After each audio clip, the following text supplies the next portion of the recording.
कर रही है?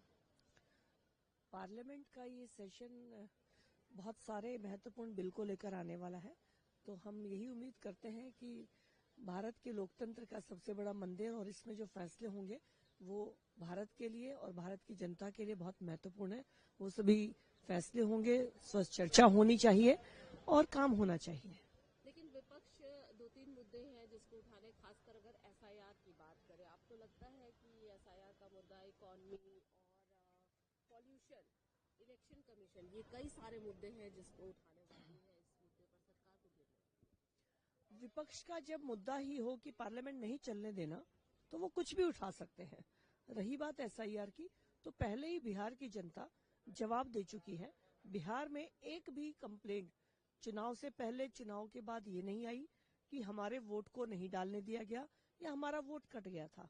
पहली बार हुआ कि 2 चरण में बिहार का चुनाव बिना किसी रीक इलेक्शन की डेट के पूरा हुआ है।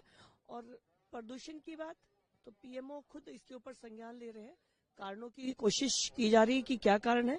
और दिल्ली में वाटर स्प्रिंकलर्स और हर रोड के ऊपर स्प्रिंकलर्स की जो आपके पोल्स के ऊपर लगा दिए गए हैं। दिल्ली सरकार पूरी सचेत है समस्या को हल करने के लिए। और तीसरी बात जो आपने कही कि जो भी मुद्दे वो लेंगे उसमें उनका कोई औचित्य नहीं है, सिर्फ कारण एक है कि हमें सदन नहीं चलने देना, जो उनकी सबसे बड़ी भूल है।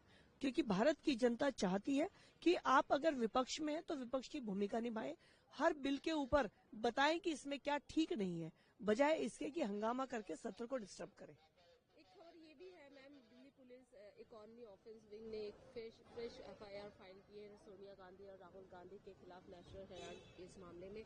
कैसे देखती हैं, क्या कहेंगे इस पूरे विषय पर? जो विषय जांच के अंतर्गत है उनमें जो जो फाइंडिंग्स आ रही हैं उसके बेस पर अगली कार्रवाई होगी।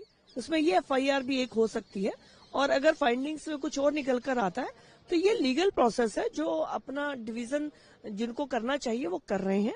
तो इसमें मुझे लगता नहीं कुछ भी पॉलिटिकल है। जो उन्होंने किया है उसका फल तो उन्हें भुगतना होगा।